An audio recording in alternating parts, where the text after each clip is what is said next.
ಸ್ವಲ್ಪ ಅನೀಸಿನೆಸ್ ಇತ್ತಲ್ಲ, ಅದಕ್ಕೋಸ್ಕರ ಚೆಕಪ್ ಮಾಡಿದಾಗ ಬಂದಿದೆ. Is all right. You will be discharge tomorrow.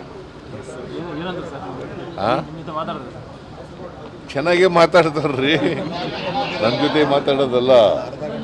Is okay, normal routine ಚೆಕಪ್ಗೋಸ್ಕರ ಬಂದಿರೋದು, ನಾರ್ಮಲ್ ಆಗಿದ್ದಾರೆ. ರಾಜ್ಯದ ಜನತೆಗೆ ದಸರಾ ಮಹೋತ್ಸವದ ನಾಡಹಬ್ಬದ ಶುಭಾಶಯಗಳು. ಇವತ್ತು ನಾನು ಈಗ ಹೊರಟಿದ್ದೀನಿ ಮೈಸೂರಿಗೆ. ನಾಳೆ ಜಂಬೂ ಸವಾರಿ ಇದೆ, ಟಾರ್ಚ್ ಲೈಟ್ ಪರೇಡ್ ಇದೆ. ಅದೆರಡು ಮುಗಿಸ್ಕೊಂಡು ಬರ್ತೀನಿ ನಾನು. ಫ್ಲಡ್ ನೆನ್ನೆ ಹೋಗಿದೆ. ಏನಾಗಿದೆ, 95% ಫ್ಲಡ್ಡು ಇರ್ತಕ್ಕಂಥದ್ದು ಉತ್ತರ ಕರ್ನಾಟಕದಲ್ಲೇ. 8-9 ಜಿಲ್ಲೆಗಳಲ್ಲಿ ಫ್ಲಡ್ ಜಾಸ್ತಿ ಆಗಿದೆ. ಸೊ 95% ಉತ್ತರ ಕರ್ನಾಟಕದಲ್ಲಿ. ಬೇರೆ ರಾಜ್ಯಗಳಲ್ಲಿ ಕಡಿಮೆ ಇದೆ, ಅಲ್ಲ, ಬೇರೆ ಜಿಲ್ಲೆಗಳಲ್ಲಿ ಕಡಿಮೆ ಇದೆ, ಅಲ್ಲಿ ಮಾತ್ರ ಜಾಸ್ತಿ ಇದೆ. ಬೆಳಗಾಂ, ಬಿಜಾಪುರ, ಬಾಗಲಕೋಟೆ, ಕಲಬುರಗಿ, ಬೀದರ್, ಯಾದಗಿರಿ, ಹುಬ್ಳಿ, ಧಾರವಾಡ, ಗದಗ, ಈ ಜಿಲ್ಲೆಗಳಲ್ಲಿ ಜಾಸ್ತಿ. ಕುಮಾರಸ್ವಾಮಿ ನಿಮ್ಮನ್ನು ಸಲಹೆ ಕೊಟ್ಟಿದ್ದಾರೆ ಸರ್, ದರ್ಶನ ಮಾಡ್ಕೋಬೇಡಿ, ಕೇಂದ್ರ ಸರ್ಕಾರದ ಬಗ್ಗೆ ಅಗತ್ಯವಾದ ಪ್ರಸ್ತಾವನೆ ಕೊಡಿ, ಪರಿಹಾರ ಕೊಡಿಸ್ತೀವಿ ಅಂತ ಹೇಳಿದ್ದಾರೆ ಕೇಂದ್ರ ಸರ್ಕಾರ ರಾಜ್ಯಕ್ಕೆ. ನೋಡಪ್ಪ, ಕುಮಾರಸ್ವಾಮಿಯವರು ಅದು ಹೇಳಿರ್ತಕ್ಕಂಥದ್ದನ್ನು ಸ್ವಾಗತ ಮಾಡ್ತೀನಿ. ಬಟ್ ಕೇಂದ್ರ ಸರ್ಕಾರ ಹಿಂದೆ ಬರಗಾಲ ಬಂದಿತ್ತಲ್ಲ ಕರ್ನಾಟಕದಲ್ಲಿ 2023ರಲ್ಲಿ, ಆಗ ನಾವು ಸುಪ್ರೀಂ ಕೋರ್ಟ್ಗೆ ಹೋಗಿ ತಗೋಬೇಕಾಗಿ ಬಂತು ಪರಿಹಾರನ. ಸುಪ್ರೀಂ ಕೋರ್ಟು ಬಾಗಿಲು ತಟ್ಟಿ ಸುಪ್ರೀಂ ಕೋರ್ಟ್ನವ್ರು ಆರ್ಡರ್ಸ್ ಮಾಡಿದ ಮೇಲೆ ಪರಿಹಾರ ಸಿಕ್ಕಿತ್ತು. ಕೇಂದ್ರ ಸರ್ಕಾರ ಈಗ ಕೊಡಿಸ್ಕೊಟ್ರೆ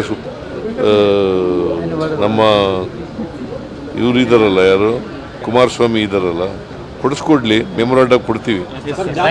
ಸಮಾಜ ಉದ್ಧಾರ ಆಗಲ್ಲ ಅಂತ ಕುಮಾರಸ್ವಾಮಿ ಹೇಳಿದ್ದಾರೆ ಸರ್. ಸಮಾಜ ಉದ್ಧಾರ ಆಗಲ್ಲ ಅಂತ ಕುಮಾರಸ್ವಾಮಿ ಹೇಳಿದ್ದಾರೆ ಸರ್. ಅವರು ಕೇಂದ್ರ ಸರ್ಕಾರ ಪಾಪ ಕುಮಾರಸ್ವಾಮಿಗೆ ಗೊತ್ತಿಲ್ಲ. ಇದು socio economic and educational survey. ಈಗ ನಾವು ಒಂದು there is inequality in the society ಅಲ್ವಾ? ಈಕ್ವಾಲಿಟಿ ಮಾಡ್ಬೇಕಾದ್ರೆ ಏನು ಮಾಡಬೇಕು? ಅಂಕಿಅಂಶಗಳು ಬೇಕಲ್ವಾ? ನಂಬರ್ 1. ನಂಬರ್ 2, ಯಾವ ಜಾತಿನಲ್ಲಿ ಬಡತನ ಇದೆ, ಯಾವ ಜಾತಿನಲ್ಲಿ ನಿರುದ್ಯೋಗ ಇದೆ, ಯಾವ ಜಾತಿನಲ್ಲಿ ಅನಕ್ಷರತೆ ಇದೆ, ಯಾವ ಜಾತಿನಲ್ಲಿ ಜಮೀನಿಲ್ಲ, ಇವೆಲ್ಲ ಗೊತ್ತಾಗಬೇಕಲ್ಲ. ಗೊತ್ತಾದ್ರೆ ತಾನೇ ಈಕ್ವಾಲಿಟಿ. ಬಾಬಾ ಸಾಹೇಬ್ ಅಂಬೇಡ್ಕರ್ ಅವರು ಏನಂತ ಹೇಳಿರೋದು? ಅಸಮಾನತೆ ತೊಲಗಿಸಿ ಅಂತ. ಅಸಮಾನತೆ ಹೋಗ್ಬೇಕಾದ್ರೆ ಈಕ್ವಾಲಿಟಿ ಬರಬೇಕಲ್ವ? ಎಲ್ಲರೂ ಮುಖ್ಯವಾಹಿನಿ ಬರಬೇಕಲ್ವ? ಹಿಂಗೆ ಸೊಸೈಟಿ ಮುಂದುವರಿಸ್ಬೇಕಾ? BJP ಅವರು ಅಸಮಾನತೆ ಹಿಂಗೆ ಇರಬೇಕು, ಸಮಾಜದಲ್ಲಿ ಈಕ್ವಾಲಿಟಿ ಬರಲೇಬಾರದು, ಇದನ್ನು ಬಯಸೋದು ಯಾವಾಗಲೂ. Because they wanted one community supremacy ಇರಬೇಕು. ಅದನ್ನು ಬಿಟ್ಟು ಬೇರೆ ಏನು ಯೋಚನೆ ಮಾಡಲ್ಲ. ಈಗ ಅವರು ಮಾಡ್ತಾ ಇದ್ದಾರೆ ಈಗ ಜಾತಿ ಗಣತಿ ಅವರು ಕೇಂದ್ರ ಸರ್ಕಾರದವ್ರು ಮಾಡ್ತಾರಲ್ಲ, ಯಾಕೆ ಮಾಡ್ತಾ ಇದ್ರು? ನಮ್ಮ ಒತ್ತಾಯದ ಮೇಲೆ ಮಾಡ್ತಾ ಇರೋದು. ರಾಹುಲ್ ಗಾಂಧಿ ಅವರು ಒತ್ತಾಯದ ಮೇಲೆ ಮಾಡ್ತಾ ಇರೋದು.